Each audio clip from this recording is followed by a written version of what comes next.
Good afternoon, everyone. My name is Isabel Rodriguez-Duncan. I'm one of the licensed clinicians here at the Center for Children and Families, and we welcome you to our community workshop. For all of the families that come to our center, we always want you to know that we feel that we are a partner in your parenting journey to really helping your child maximize their experiences in school and in life in general.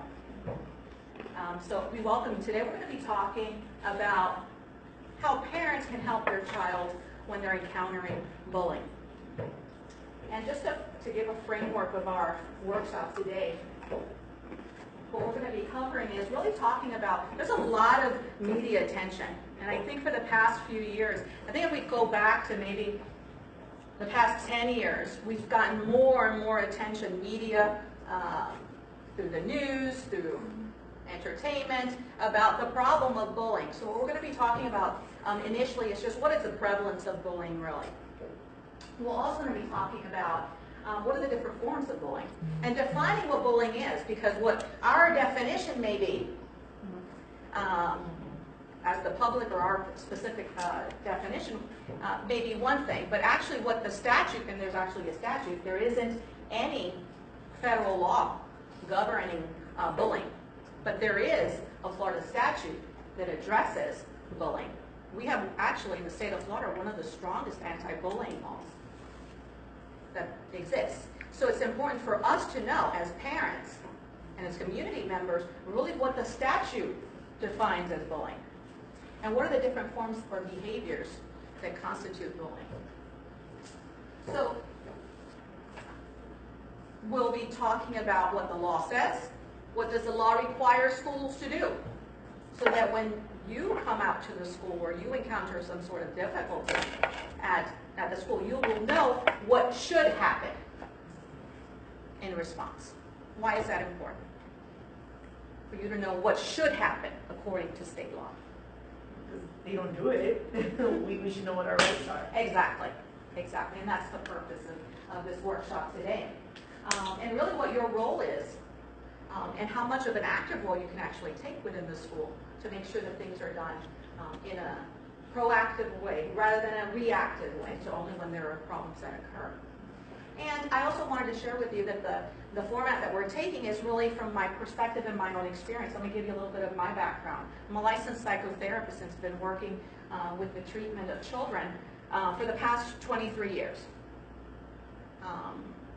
Treating anxiety, depression, ADHD, oppositional defiant disorder, worked within the school system for about 22, 21 years,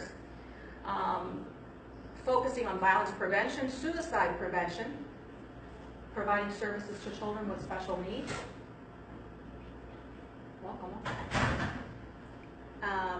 Providing professional development to educators about behavior management,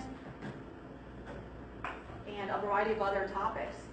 One of the things that I also did, and I did for about 3-4 years, was assist Miami-Dade County Public Schools, which is the 4th largest school district in the United States, implement when Florida statute passed.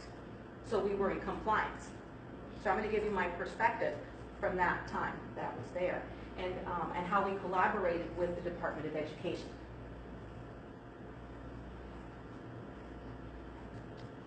Nationally, when we look at statistics that take place about the prevalence of really anything, many times we could come from the knowledge of that more than likely this is underreported. Most statistics will say between 20% of children and adolescents experience some type of bullying, 1 in 5. There's some statistics that go up to 30%. We also know that children that have special needs, the incidences of bullying are even greater. Children that identify as lesbian, gay, bisexual, transgender, or questioning are also at 80% more likely to experience bullying or harassment than their peers. If you look at some of these statistics, they're very alarming. We also see within the statistics shown here that approximately 30% of young people admit to bullying others in surveys. 30%. What we know also is that individuals that bully oftentimes have what type of background? Have they experienced bullying? Exactly. Exactly. Now, if you take the statistics of 20% incidence, let's take the lowest statistic. Last year, Miami-Dade County Public Schools reported a total student population of 356,000 students. So if you take 20% of that, we could be looking at 71,000 children experiencing some bullying or harassment. That's a lot of children. If we look at Broward County Public Schools, which is the 5th largest school district in the nation, they reported 271,000 students. We can estimate potentially 54,000 experienced some sort of bullying. Again, impacting a lot of children. What does the Center for Disease Control say in regards to how does bullying affect health? What we know is that children that experience physical bullying obviously can sustain physical injuries. We know, we have documented correlation about the social and emotional distress involved in bullying. We've seen some correlations also with regards to even suicide. We know that there are an increased risk for depression, anxiety, sleep difficulties, and poor school adjustment. We also know that children that actually bully are at higher risk for substance use, academic problems, and violence later in adolescence. And again, is this an important topic to be discussing today? Most definitely. So I talked to you a little bit about the Jeffrey Johnson Stand Up for All Students Act. What I want to talk to you about a little bit before that is even before the Jeffrey Johnson Stand Up for All Students Act, Florida statute requires, this is not a recommendation, it's under the Education Code, requires that schools maintain a safe learning environment. That's their basic code. And has been in effect for many, many years. So let's learn a little bit specifically about the anti-bullying statute and how it impacted. The Jeffrey Johnson Stand Up for All Students Act was passed in June of 2008. Let me tell you a little story about Jeffrey and what happened. Jeffrey's mom, Deborah Johnson, actually pushed forth the passage of this statute.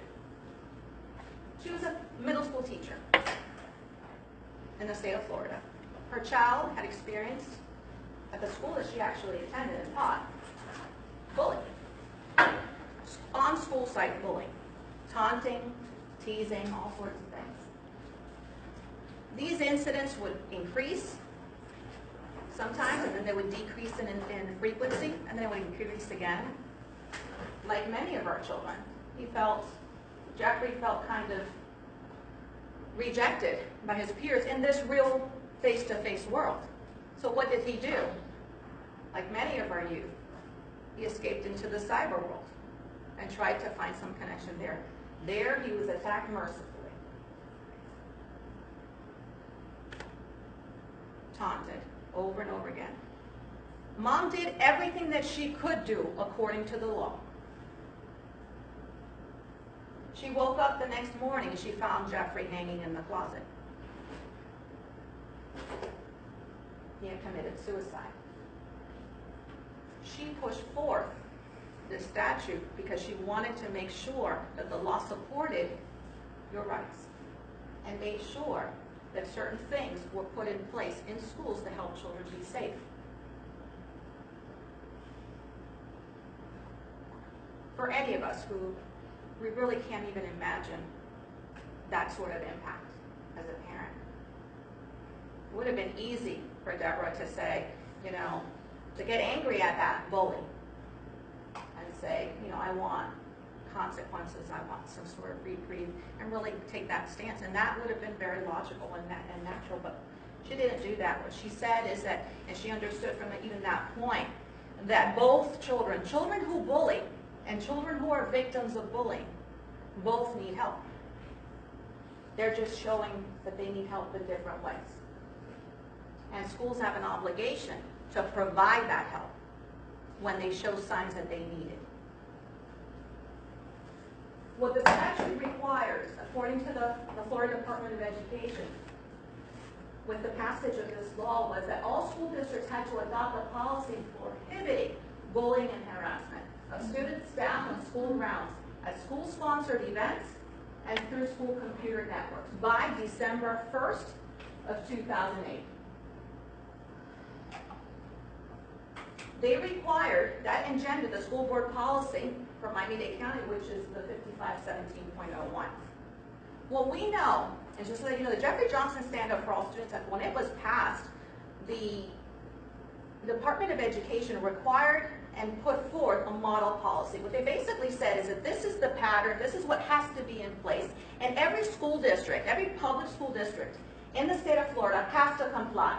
So if you look at and you compare the bullying and harassment policy for Miami-Dade County, Broward County, any other county in the state of Florida, you'll see that it looks identical. Because they basically gave us this pattern and said we have to comply. So I'll be talking to you maybe specifically about Broward County and Miami-Dade, but it applies across the state. The behaviors that are covered under bullying have always been things that the school never allowed. So pushing other children, teasing them, stealing from them, any of those things. There was always something that it was not permissible. It wasn't permissible on school grounds. It was a violation of their code of student conduct. What did the statute do? It basically expanded the responsibility of the school systems to address issues that were taking place. It used to be very easy for school districts.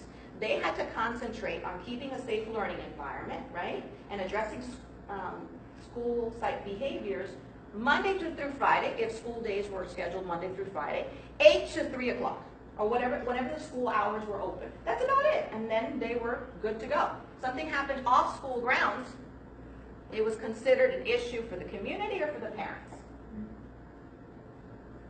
What the policy did is that it expanded the breadth of the responsibility. So now, for example, if your child on Saturday evening receives something through Snapchat saying that they're going to get beat up after school on Monday, on the way home from from school, by a student that goes to that school, guess what? It's a responsibility of the school to address this issue. Even if it happened on Saturday evening, and the child making the threat, for example, is using their own computer somewhere else, they're still responsible. Because the code always, and you need to understand this kind of rule, is that if it adversely or negatively impacts their learning or educational environment, it creates the responsibility of the school to address that issue. Because let's say if I'm in a class with you, and you and I have an issue, but you say that you're going to hurt me somewhere else, let's say at the mall, but I have to sit in class with you during algebra class, am I going to be nervous? Is my learning environment impacted? For sure. See how different it is? It created the requirement to provide awareness about the issue of bullying and harassment, create the necessity to put in place, because remember I said it's not just reacting to when something happens, but preventing those things from happening. Because what we know is that many times the bullying behaviors that take place, it's a function typically of poor social skills, not understanding. So maybe I'm bullying, this child's bullying this child because they really don't know how to resolve a conflict peaceably. So why aren't we teaching this? Just like we should be we teach language arts, mathematics, history, other subject areas. And specific requirements for intervention. What should the school do? And this requires everything from ensuring that safety, reporting obligations for the employees. They're mandated reporters of bullying. That there's a specific investigative process, and that the school districts are, and this is public information, public school districts are required to report the incidences of allegations of bullying and harassment of different types as well, and how many are founded. Do you think that's important information for you to know as a parent if you're trying to figure out what school I should enroll my child, right? Or if your child's enrolled in this particular school, perhaps that gives you some information to say, perhaps we need to do some more preventative work with the kids.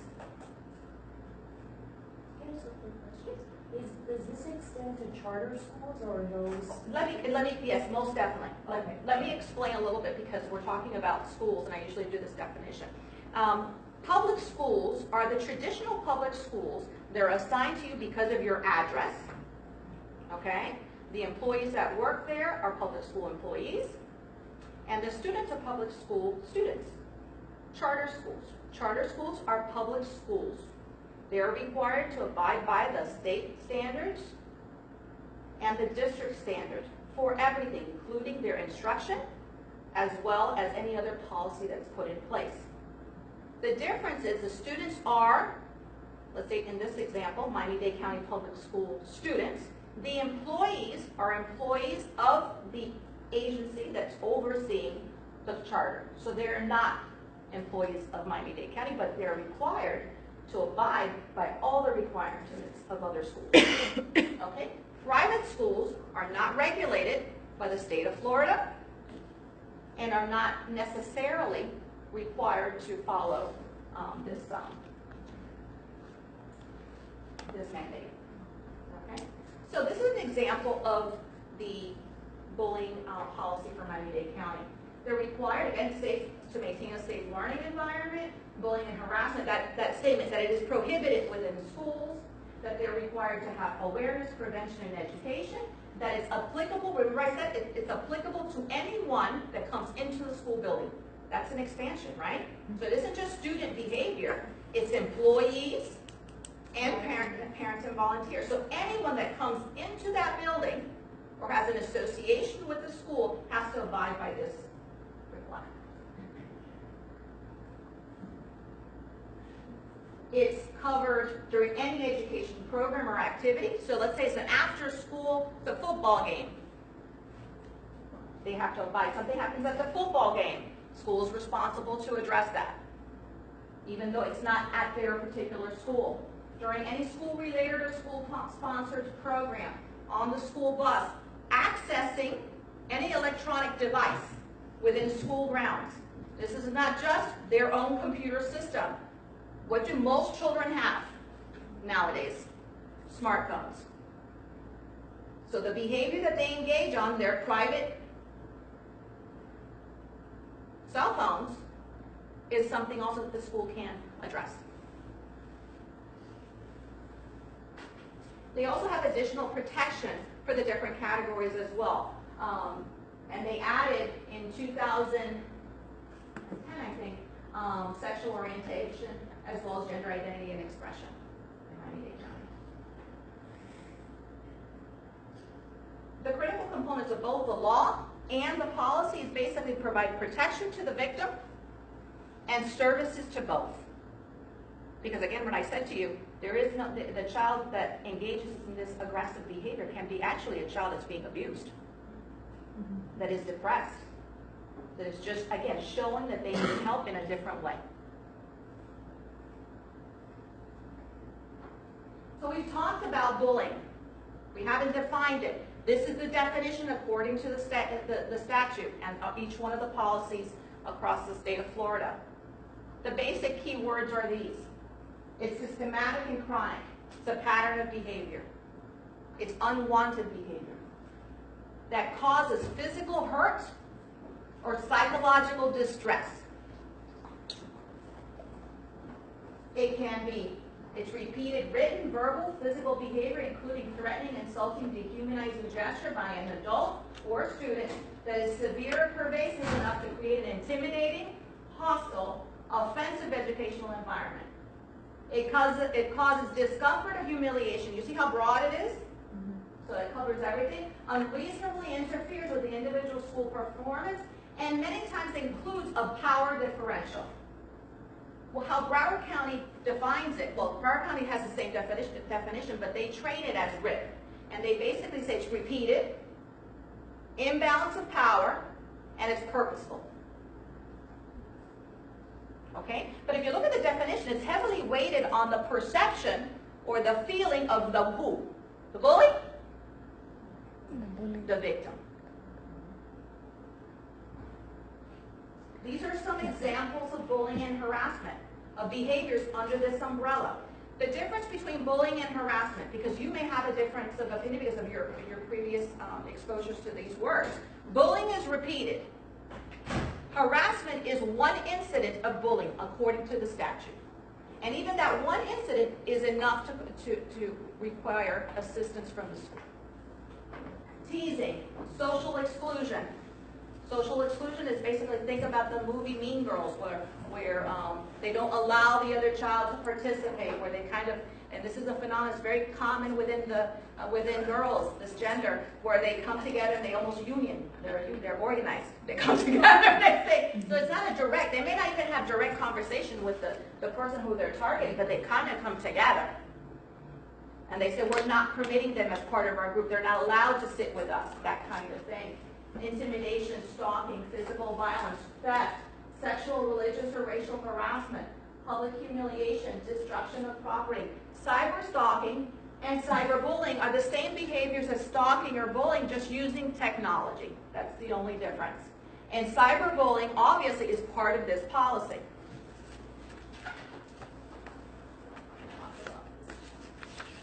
What's really important to know, and I always tell parents and educators that, is that many times we get to know about the tip of the iceberg. Our child will tell us this little thing, and we think it's this little thing here. When we start to really look at, we see under the water what exists under that water. A huge iceberg. A lot of things going on here.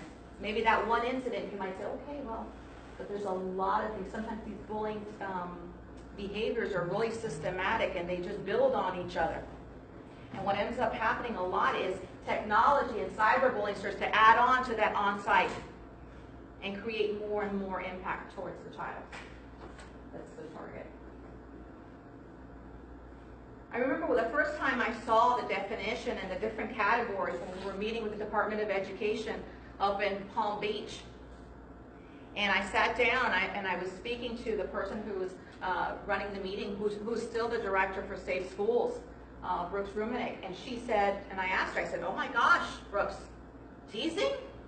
We're going to be reporting everybody in the hallway. You know? I said, what are we going to do? How do we determine one thing or the other? And she said this to us. She said, we're looking at intention and impact. What was the intention of that person becoming the aggressor? And what was the impact on the victim? Because you and I may be exposed to the same behavior, and depending upon how we are inside, you know, for you it might roll off your back, and for me it might hurt me to my very soul. You know? So it's really intention and impact. What can parents do? The first thing before we go into this is, I always tell parents it's really, really important for you to trust your instincts. When you think you got that little thing happening in your tummy, your gut, and says something's going on, trust it. Trust it. Build a relationship with your children, and we all try to do that. That's open, that they feel comfortable coming to us about anything.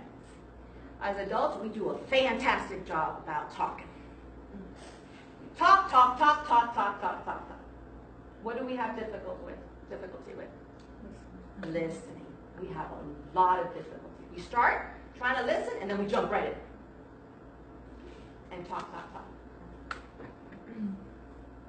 Building that relationship so that the child feels comfortable, our children feel comfortable to come to us, even tell us things that they know that we might not be too happy about. Hearing. What are some possible warning signs of bullying? I think the outward bullying signs, as far as physical bullying, you'd be looking for cuts, injuries that are kind of unexplained. The other thing is that we want to look at, and this may, because again, bullying, I sometimes think that physical bullying is easier to manage than psychological bullying, because my bruise heals a lot quicker than perhaps the other experiences that you can have under the categories that are called bullying. You see that fear of going to some place, especially when it's a place that it never engendered that sort of response. All of a sudden they're afraid to go somewhere. To school, to a particular extracurricular activity. Something might be going on. When you start to see that they've lost interest in something they really did well, that they loved doing. When you see drops in performance, your child was always doing really well in school and all of a sudden they're doing very poorly. Changes in their emotion. Very sad, moody, teary, angry, irritable. What we know is that sometimes children display their emotions by complaining about physical complaints because they don't know what's going on. Well, shoot, even adults do that. You know? My stomach doesn't feel very good. My head hurts because I can't name the feeling of what I'm experiencing, and it's just bottling up over and over again, and then my body shows the impact. Difficulty sleeping, overly, it appears anxious, very worried about things, low self-esteem. What we know about the victims is that many times they're the individuals that perhaps within the group look different, or appear different, or behave perhaps different from what is supposedly the norm within where they are. What we know of some of the victims or the targets, many times, these are the children that are very sweet, have difficulty with conflicts. They're very peaceable. They don't like confrontation. They feel very uncomfortable with those things. So when they encounter aggression towards them, they don't know what to do. And so think about it, and this is one of the things that's heart-wrenching about bullying, is that many times there's a lot of shaming towards the child that's being targeted for the bullying. Why are you not standing up for yourself? So if this is happening, then you deserve it. Because sometimes they hear that message. I have a quick question. Along those lines, I have kind of a unique situation in that my daughter tells me she sees it happening. She's not involved in it necessarily, Okay. but she does see it. And it's hard, it's in a position like that, it's tough for me to know. I tell her, you know, if you see a friend that's getting picked on, try to be extra nice to that friend. If you know that they don't have anyone to sit with at lunch, be that kid that goes and, but then I wonder, will that at some point like backfire, or should she be telling a teacher but then she becomes the tattletale?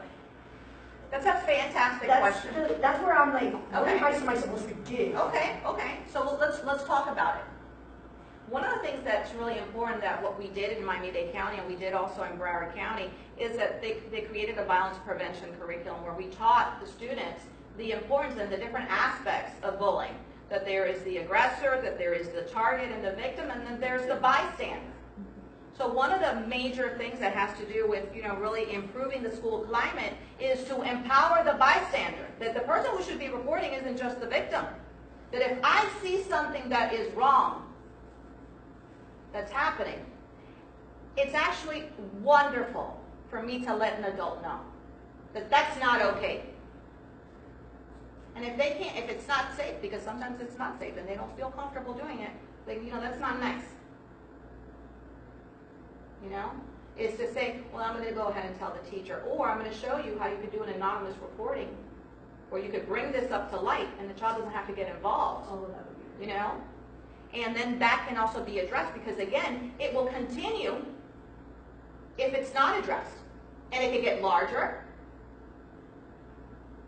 you know, more intense the problem. So it's a way to have your child understand that, you know, I have you know, she's noticing, and that's phenomenal, and I would praise her and praise you, because obviously you've developed that relationship with her to say, you know, Mommy, this doesn't feel right, to say, you know, I'm so happy that you're letting me know, and then what she can do, and then you'll be able to give her this information to say, this is what we could do to make sure that everyone is safe.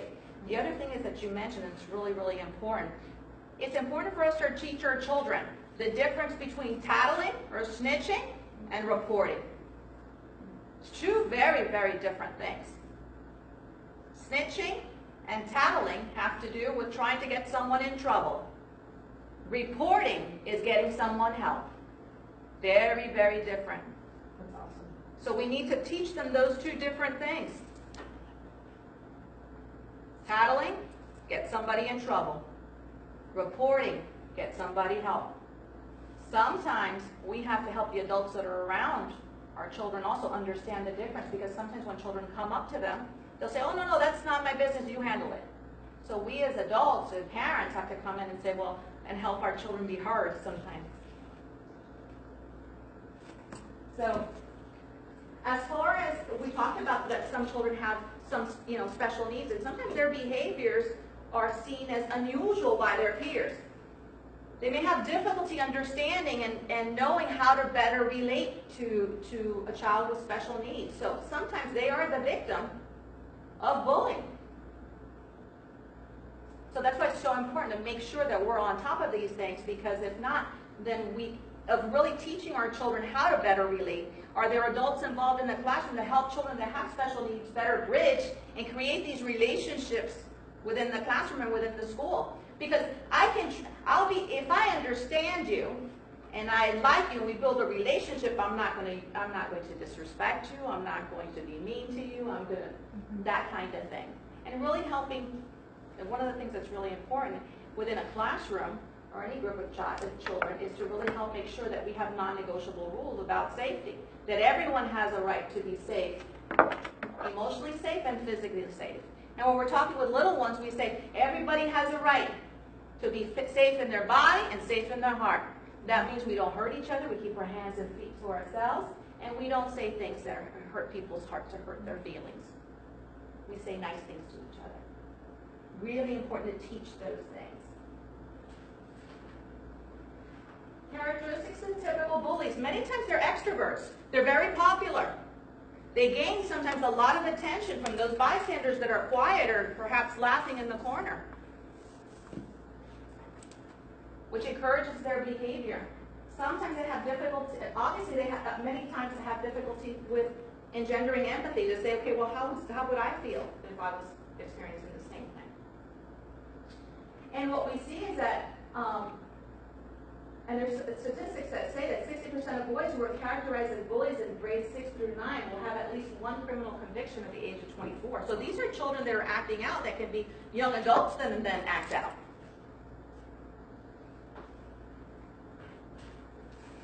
Child rearing conditions that may impact these behaviors, what we know is that a negative basic attitude characterized by a lack of warmth and involvement clearly increases the risk that a child will become aggressive and hostile to others. We know also the impact of modeling. If I model aggressive behaviors towards others, then what are our children learning? That's something, this is how we handle frustration and stress.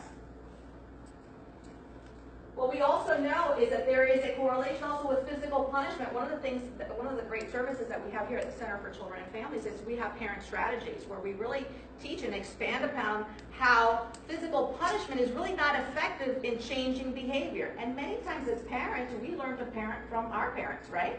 They learn to parent from their parents. So it's just a generational transmission, and we're doing the best that we can. And sometimes we may be engaging in some behaviors that may cause more problems than actually resolve any. And temperament of the child. General principles about what parents can do. We talked about one of the things that's important about bullying. Bullying takes place when children feel that they're not being supervised and activities are unstructured. So you already know if your children are participating in something that's unstructured, may not have that much supervision, that bullying, that's an atmosphere, that's ground for bullying to occur. Because that's when it occurs. So in order to prevent that, we encourage structured activities, we encourage supervision, active supervision. How many times have we enrolled our children in perhaps a daycare, or, I remember enrolling my child in a summer camp where I came in and I said, oh, fabulous, there's 10 people here watching the kids. And then I came in and I'm like, well, they're all talking to each other. Nobody's watching the children. So it has to be active supervision. So it isn't how many adults are here, what are they doing? Are they involved and infused within the program? So making sure that that's happening.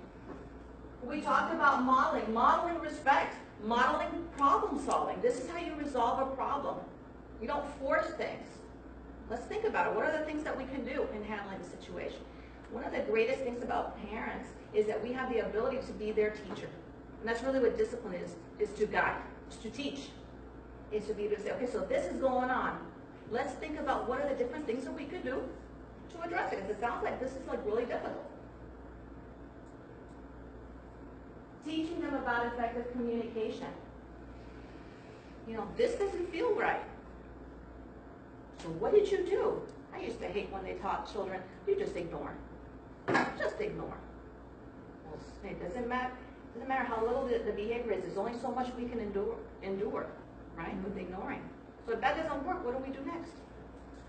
Helping them build that, okay, this is maybe, hey, what do you think we should do next? Maybe I can do this. Maybe I can do that kind of thing. Helping them really problem solve. Say specifically, what should I do? I feel weird in the cafeteria. Okay, so if something happens in the cafeteria, I feel unsafe in the cafeteria, what can you do? If somebody says something bad to you, what can you do? I can turn around, I can say, I don't like that, stop that. That's not nice. And if that person doesn't listen, then what else can you do? Okay, then I need to tell so-and-so. What if they're not paying attention? What else could you do?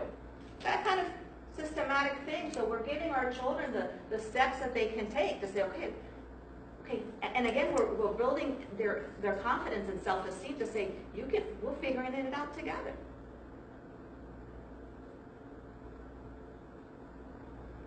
What can the parents do? Let's say you get a report that your child is engaging in some behavior that is considered bullying. Really, it's important to give a very, very clear message that the behavior is unacceptable. That it's not tolerated in your house. You want to praise your child. We spend so much time, spending so much attention on when they do the things wrong. Tell them when they do the things right. Oh, I love how nice you were with your sister. You immediately dropped down and tied their shoes. Oh, I love when you listen to me and you follow directions at the first time I talk to you. So that they know what it is that we expect from them. And we provide logical consequences when they engage in behaviors that are negative.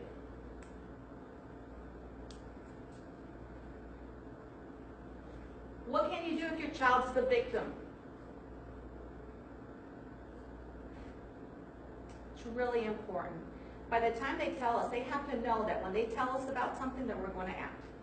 When it comes to bullying, I always tell parents and educators, it needs adult intervention. It is so fast how it just jumps in intensity and severity.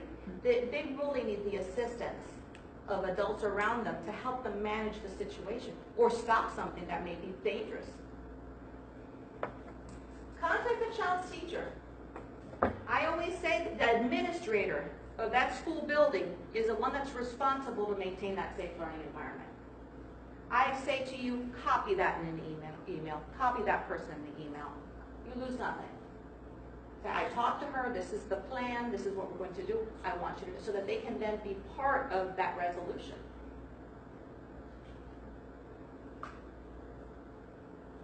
When a child is experiencing bullying or any sort of victimization, they feel that their power is taken away. It's really important to give their power back. Encourage them in developing different talents and activities and helping them see that they're competent and they're confident and they deserve the very best. We talked about problem solving, very concrete suggestions in some of these tough situations that they may encounter. Also making sure, this is also the the difficulty is being a parent. Sometimes we have difficulty kind of distinguishing when should we jump in just like Superman or Wonder Woman to address the situation and squash it or remove our children from the situation, and when not to. It's really important to give them the tools to be able to say, when it's something that's dangerous, you need to swoop in, for sure.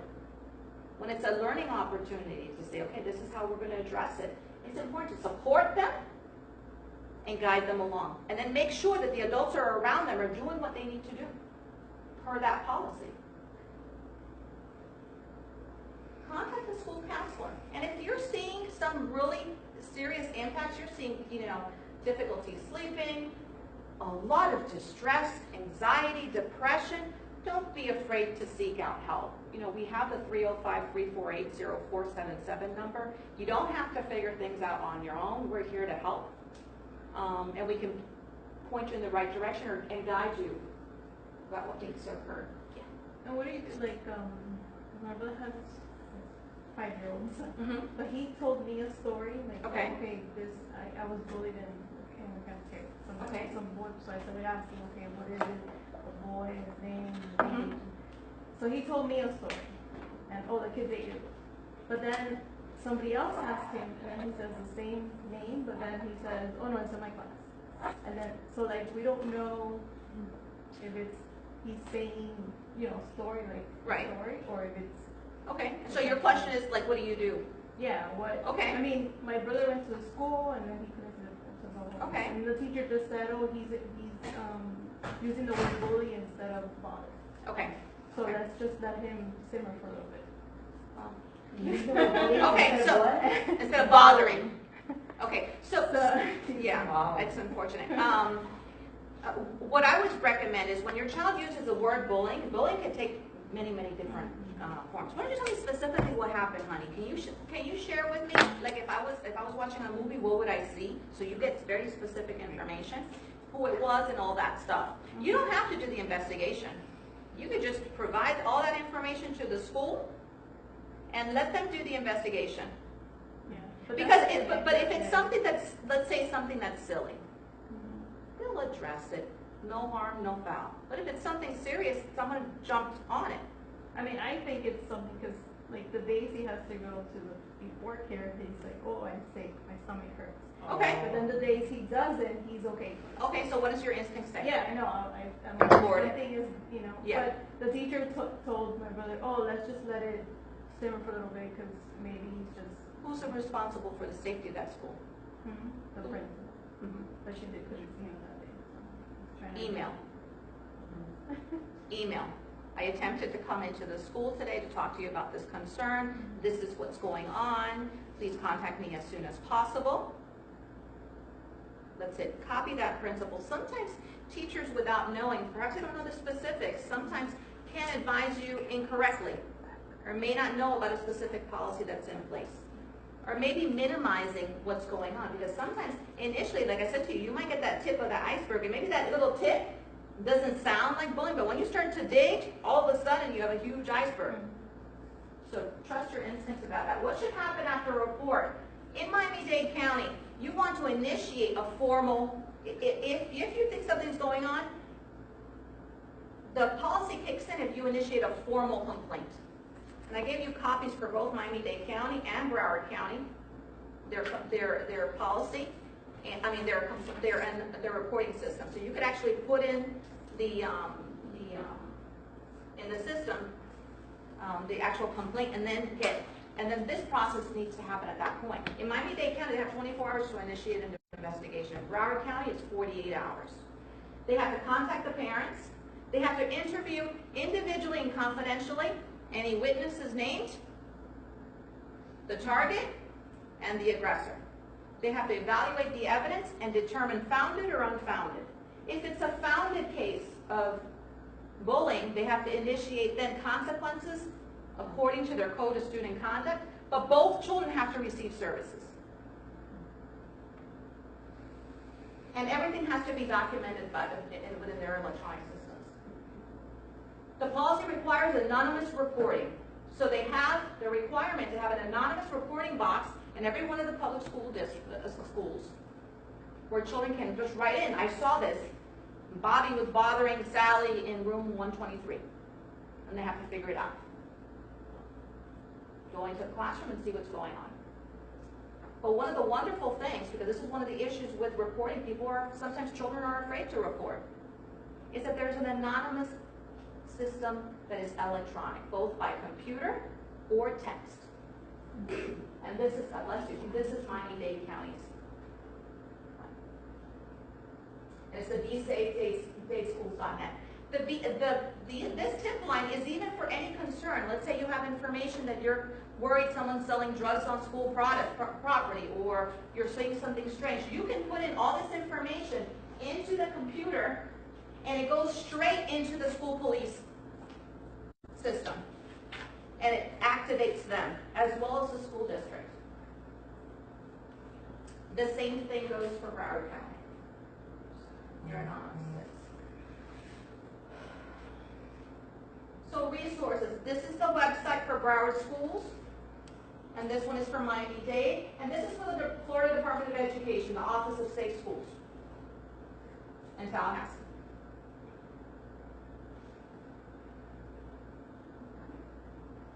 Now, general chain of command. Let's say you make a complaint at the school site. You're not happy and comfortable with how they're responding. What do? Let me tell you, what do? You're going to go up the chain. Principal, you don't feel that at this point this is being addressed. You're going to go up the chain of command to region or area office. In Broward County, they don't call it region, they call it area office. Okay? They have region or administrative directors that are like the supervisor of the principal. And then there's a region or area office superintendent, and that's the top for that area that you could go to if you're not happy. And then after that, you could bump it up to the district, which includes the school board up to school operations and the superintendent. We give you the example of region or area offices. They're usually organized by what they call feeder patterns. Feeder patterns are basically the high schools and whatever school feeds into that high school. So if we have Sunset Elementary, it's feeding into Miami Sunset Senior High. So if your child's attending the elementary school, you've got to look at to say, what's the high school that's assigned there? Is it Palmetto Senior? Is it Miami Norland Senior High? And that will tell you then who is your region. So here we have the region superintendent for the north is Mr. Jose Bueno. Mr. Pace is in central, and this is the feeder pattern senior high schools. And for the south is Ms. Barbara Mentezabal, and that's South region. For charter schools, it's the district office, and it's Tiffany Pauline, who's the assistant superintendent. So that's how you kind of go up the chain of command. Because sometimes we get very upset at this level. We go, well, we don't know where else to go. That's the next level.